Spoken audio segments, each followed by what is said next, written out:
Coucou tout le monde, on se retrouve pour une nouvelle vidéo et c'est la dernière que j'avais annoncé que je ferais puisque c'est mon update lecture concernant mes lectures VF de ce dernier mois et demi passé. Donc on va faire le point tous ensemble là-dessus. Alors je vous l'essaye, il y a un mois et demi certainement en lecture VF, j'étais dans le tome 1 de Mara Dyer, donc qui est Mara Dyer de Michelle Hodgkin. C'est chez Panini Books dans leur collection, pas du tout, dans leur collection Scarlet.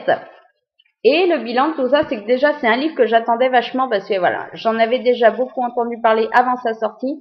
Je pense qu'on était beaucoup à l'attendre. Maintenant, je me suis jetée assez rapidement dessus. Et le bilan de tout ça, c'est que c'était une bonne découverte. Voilà, j'ai passé un bon moment. L'histoire est sympa. Je m'attendais peut-être à plus au vu des avis. Maintenant, je suis assez... on va dire que voilà, c'était bien, l'histoire est bien trouvée, bien racontée. Maintenant, si j'avais un petit reproche à lui faire, ce serait peut-être que justement, on avance beaucoup avec Mara. Alors, je comprends qu'il faut qu'on la rencontre, qu'il faut qu'on fasse sa connaissance, voilà, qu'on comprenne tout un tas d'événements. Maintenant, le gros des révélations de l'action ou quoi que ce soit se passe quand même dans le dernier tiers du livre, les 100-150 dernières pages. Et c'est vrai que j'aurais peut-être plus apprécié, sans qu'on nous dévoile tout avant, d'avoir un peu plus de pistes, d'y voir peut-être un peu plus clair avant. Maintenant, c'était quand même une très bonne découverte. Et c'est vrai que comme les avis ont tendance à dire que le 2 est encore meilleur, ben voilà, j'ai presque failli me laisser tenter justement par la VO. Maintenant, quand je vois que c'est une grosse briquette de 540 pages, je crois bien, je me suis dit qu'allez, quitte à la commencer en VF, je la continuais pour une fois en VF, mais voilà. Le bilan de tout ça, c'est que c'est une bonne découverte, bon, quelques petites longueurs, un petit peu trop d'action centrée uniquement sur la fin. Maintenant, voilà, très bonne découverte et je recommande largement. Ensuite, je me suis laissée tenter donc par le tome 3 de Gods and Monsters de Kelly Keaton, donc Diabolique, et sa magnifique couverture. Voilà, je trouve qu'à côté de ça, ben, la 1, elle détonne quand même. La 2 est chouette, la 1 détonne. Mais bon, voilà. Ce dernier tome, qu'en dire, ben, c'est que c'est le parfait final. J'avais un petit peu peur que la replongée soit difficile. Finalement, ça revient très vite. C'est, voilà, les rappels de ce qu'il faut se rappeler interviennent au bon moment. Ça nous rafraîchit les histoires. C'est un tome quand même beaucoup axé au début sur justement ce que ressentent les personnages. On est un petit peu moins dans l'action. Maintenant, il y a vraiment besoin de ça. Après tout ce qui s'est passé précédemment avec les changements qui sont intervenus, on comprend que les personnages se remettent beaucoup en question, réfléchissent beaucoup. Et ça colle bien. Et c'est vrai qu'après, ben, ça décolle et pour ne plus arrêter jusqu'à la dernière page.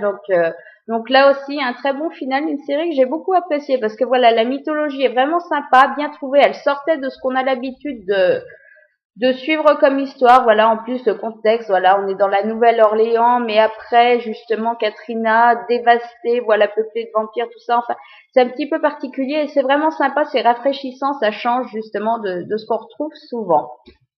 Ensuite, je me suis laissée tenter donc chez Pocket Jeunesse par une de leurs sorties du mois de juillet qui visuellement est juste magnifique. Donc le tome 1 de La Danse des Ombres de Yelena Black. À chaque fois je l'appelais Yelena. Allez savoir pourquoi. Voilà. J'étais pas super convaincue que ça me conviendrait parce que c'est quand même une histoire qui se passe dans une école de danse. Alors c'est vrai qu'on est sur fond de malédiction, démons, tout ça, mais c'est vrai qu'il y a quand même le côté danse exigeant, court, tout ça qui est assez important et j'avais peur que ça soit quelque chose qui ne m'accroche pas plus que ça, que j'ai plus tendance à décrocher. Finalement, ça l'a totalement fait. J'ai totalement adoré et j'ai trouvé que ça se complétait bien, que ça allait très bien ensemble. Voilà, un premier tome, là aussi différent de ce qu'on retrouve souvent. Et rien que pour ça, j'ai trouvé que ça valait le coup et je me laisserai sans souci tenter par la suite dès qu'elle sortira. Parce que je crois bien que même en VO, elle n'est pas sortie. Ensuite, un peu de légèreté, du jeunesse tout mimi. Enfin, du jeunesse mignon de chez Nathan, quoi. Je me suis laissée tenter par La pire mission de ma vie, le tome 2, La pire mission de ma vie n'est pas finie, de Robin Benway. Le tome 1 avait été une très bonne découverte. Je comptais pas forcément le lire. Finalement, je m'étais laissée tenter et c'était bien passé. C'était mignon, c'était rigolo. Les personnages étaient assez accrocheurs, attachants. Voilà, j'avais passé un bon moment et ce côté détective, enquête, espion, tout ça, ça passait super bien. Donc même si je suis pas fan du tout du rose de cette deuxième couverture, j'ai voulu voir ce que ça donnait. Et là aussi, sans souci, c'est bien passé. Voilà, un tome 2 aussi où on est peut-être au début moins, un petit peu comme les autres, on est moins dans l'action, mais enfin, il y a beaucoup de moments d'action, mais on garde beaucoup de moments aussi calmes où les personnages, finalement, la relation entre eux évolue. Voilà, il se passe des trucs tout mignons ou des altercations, mais on leur laisse aussi le temps de vivre leur vie, de prendre conscience de certaines choses. Enfin voilà. Donc le bilan, c'est que c'était aussi sympa que le premier, sans être hyper transcendant. C'est une petite lecture jeunesse légère et qui passe bien. Voilà. Ensuite, voilà, j'ai craqué et beaucoup de voilà encore aujourd'hui. Je suis désolée. Je me suis fait donc le tome 3 des Contes des Royaumes, donc Beauté de Sarah Pinborough chez Milady en version super jolie. Là, rien que pour ça, on craque pour la série. Là-dessus, ils ont bien joué leur coup. Donc cette fois, on revisite, on va dire, le conte de la Belle au bois dormant. Entre autres, parce que finalement, il y a plein d'autres choses qui viennent se greffer, comme à chaque fois. Le bilan, il est super joli. J'ai passé un bon moment maintenant. J'ai peut-être un petit peu moins apprécié que le tome 2. C'est vrai que par contre, je trouve qu'elle gère super bien. Elle arrive à nous prendre un tas de personnages qu'on connaît, de contes différents, pour tous les regrouper dans une même histoire. Mais ça s'imbrique bien. On n'a pas l'impression qu'elle les met pour les mettre pour en placer le maximum possible. Voilà, on va dire ça comme ça. Ça s'intègre bien. Elle trouve la bonne place pour chacun. Maintenant, je pense que ce qui m'a peut-être un peu moins accroché avec ce troisième tome, c'est qu'en fait, il se passe avant le tome 1. Donc, ce qui fait qu'au niveau du potentiel de survie, on va dire, de certains personnages, on sait déjà qu'ils vont s'en sortir puisque c'est des personnages qu'on rencontrait dans les autres tomes. Et c'est peut-être ce petit côté où il n'y avait pas assez de mystère qui fait que j'ai un petit peu moins accroché. Maintenant, concrètement, comme je vous le dis, elle gère super son affaire. Elle arrive à nous planter tous ces personnages, à en faire une seule histoire. Autrement, voilà, c'est super sympa. Et comme je vous dis, rien que pour le visuel d'avoir les 3 dans la bibliothèque, on se les procure. Même si on n'a pas super... Enfin, en même temps, heureusement qu'il y a le visuel parce que moi qui n'ai pas accroché quasiment pas au tome 1, je suis bien contente quand même d'avoir continué la série. Ensuite, donc les Trames du Zodiaque, le tome 1, L'essence des ténèbres de Vicky Peterson, c'est chez Panini dans leur collection Crimson. Je vous en ai parlé, je ne sais pas dans quel ordre je posterai les vidéos, donc je ne sais pas justement si vous avez vu que j'en parlais. Bref, il doit être dans les autres vidéos, dans celle du MM, voilà, c'est ça. Et voilà, j'étais hyper tentée par la couve que je trouvais jolie et sombre à souhait. Le résumé tout aussi sombre me tentait. J'adore en général ce qui sort dans... Enfin, j'adore. J'aime beaucoup l'univers dark dans lequel on évolue avec cette collection. Donc j'avais envie de me laisser tenter par cette série que je ne connaissais pas. Et le bilan, c'est que j'ai passé un bon moment, même si forcément, avec 560 pages, j'ai trouvé qu'il y avait quand même quelques longueurs. C'est super bien pensé, c'est super bien décrit, c'est voilà, c'est original, c'est différent et rien que pour ça j'adhère. Maintenant, je suis pas une super fan de tout ce qui est description à rallonge, c'est-à-dire que la déco d'un appartement ou la déco vestimentaire de certains personnages, ça me passe quand même un peu. Maintenant, il y a un vrai potentiel et la mythologie est vraiment super sympa pour ce premier tome. Donc, je me laisserai tenter par la suite en espérant qu'il soit pas juste plus gros que celui-là. Parce que c'est vrai qu'on a un petit peu du mal quand même au bout d'un moment. Ensuite, je me suis laissée tenter encore une fois par du léger avec Garçon cherche fille de Meg Cabot, qui est une sortie de chez Hachette. Le tome de l'année dernière était dans la collection Bloom. Là, c'est pas marqué, je sais pas. Bref. Pourquoi? Parce que c'est vachement sympa, c'est-à-dire que c'est une histoire que l'on suit, chiclite, que l'on suit uniquement via des messages instantanés, des mails,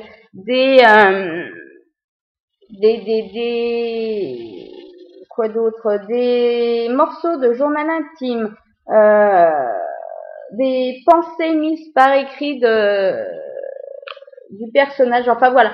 J'adore la façon dont c'est présenté, ça change un petit peu. Maintenant, l'histoire en elle-même n'a rien de neuf. J'ai apprécié, par contre, de retrouver vite fait, bien fait, les personnages du tome 1. Alors, c'est très furtif, mais ça fait toujours plaisir.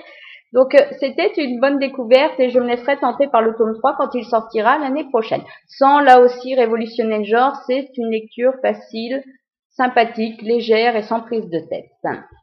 Ensuite, je me suis laissé tenter par le tome 6 de The Lying Game, pas vu pas pris, de Sarah Shepard chez Flamme Noire dans leur collection Territoire, le dernier tome de la série. Et j'avoue que j'ai passé un vraiment bon moment avec ce dernier tome, puisque j'appréhendais un petit peu que le final soit trop prévisible ou foiré. Eh ben alors là, elle nous en fout quand même plein la vue. Elle se rattrape pour les tomes, je crois que c'est 2-3 où j'avais quand même moins accroché, parce que on s'enlisait un peu. À force de reprendre le même schéma, c'est vrai qu'on savait que si elle soupçonnait quelqu'un au début du livre, elle allait découvrir à la fin que c'était pas lui. Moi, j'étais persuadée d'avoir mon tueur depuis 2 tomes et je me suis lamentablement plantée. Et j'avoue qu'en plus, vu comment elle nous retourne certains trucs, c'est super bien fait. C'est la super conclusion qu'il fallait. J'ai été surprise, j'ai été impressionnée, j'ai été perdue. Donc voilà, exactement ce que j'aurais aimé trouver, c'est ce que j'ai trouvé. Donc c'est un très bon final et je suis contente aussi d'avoir fini la série, qu'elle s'arrête à 6, qu'elle ne parte pas pour 10, parce que voilà, quand je vois les menteux, je crois bien qu'ils sont rendus au tome 10, 11 ou 12, au bout d'un moment, voilà. Je ne sais pas si elle a dévoilé son truc, c'est plus compliqué par derrière, donc il y a d'autres. Moi, ça m'encourage pas, c'est comme la communauté du Sud, décrocher au bout d'un moment. Hein.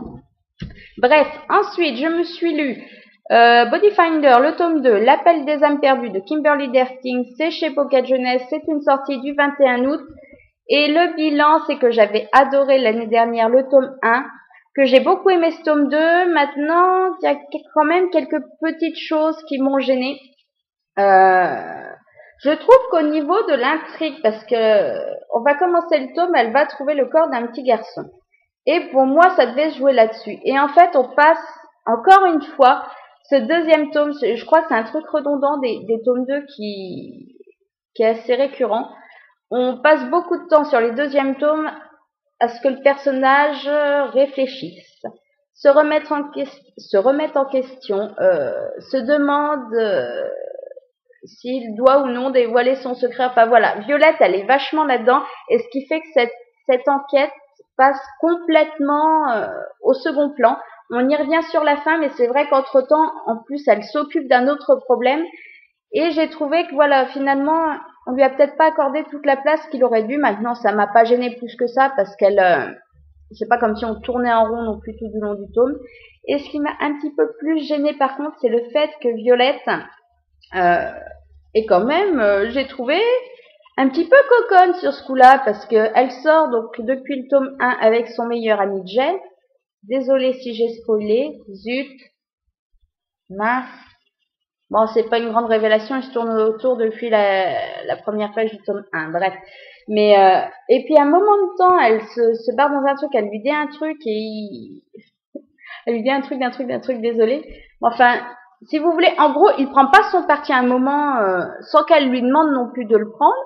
Et elle va lui en vouloir, elle va plus vouloir lui adresser la parole, elle va lui faire la gueule, elle va plus aller à l'école pour le voir. Enfin, quand elle va se retrouver en face de lui, elle va l'ignorer, laisse-moi tranquille. Mais elle en fait des caisses, la nénette, plutôt que lui parler ou essayer de mettre les choses au clair. Je sais pas, enfin, truc basique à la base. Elle s'emballe complètement et elle se braque et j'ai trouvé juste qu'elle elle surjouait vachement, enfin, elle était vachement, elle allait beaucoup trop loin par rapport à ce que c'était, même si elle a pu être déçue sur le moment, c'est pas la peine de se mettre dans des états comme ça, cocotte, quand même. Donc voilà, c'est même plus ça qui m'a gêné que le fait que l'intrigue principale passe au second plan. Maintenant, le final est très réussi au niveau de plein de choses. J'ai quand même passé un très bon moment et je me laisserai sans souci tenter par le tome 3. Et mon avant-dernière lecture passée, donc le tome 2 de Beautiful Dark de Jocelyn Davis chez Pocket Jeunesse, avec ma Nabila toujours en couverture et j'ai toujours mal. Je vais pas arriver à m'y faire, c'est pas possible.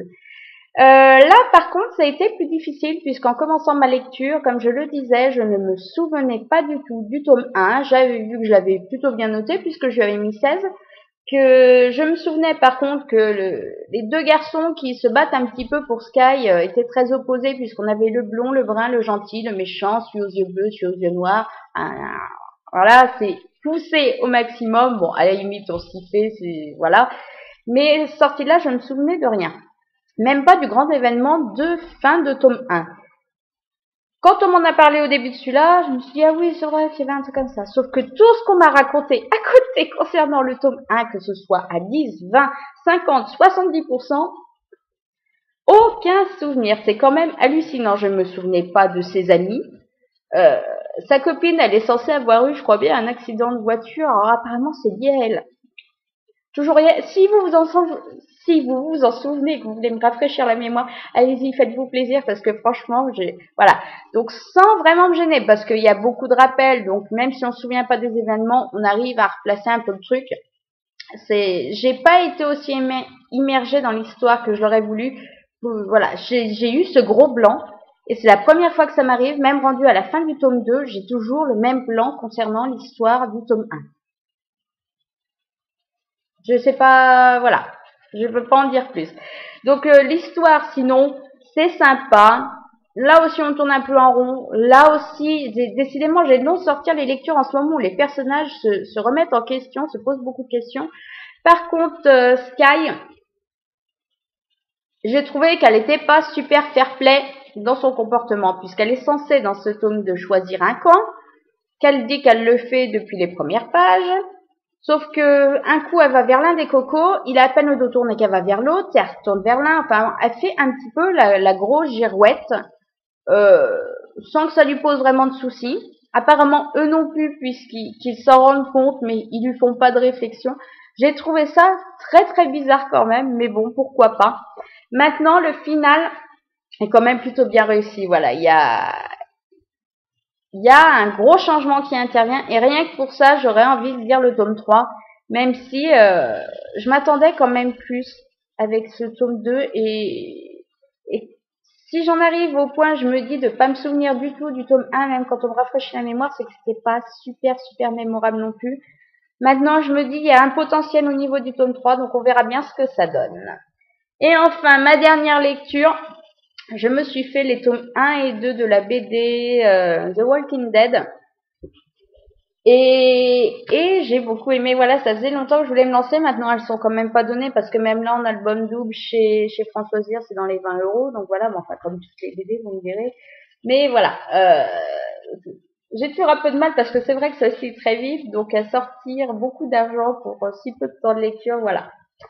Mais je me suis lancée et j'aime beaucoup. C'est dégueulasse, c'est violent, mais en même temps c'est extrême, et j'aime beaucoup ce que je découvre. Et depuis donc le tome 3 et 4 ont rejoint ma page, et je pense que je vais me faire la série, quoi. Voilà. Sauf si vraiment ça vire au grand n'importe quoi. Mais pour l'instant, j'aime beaucoup, et je suis bien contente de m'être laissée tenter.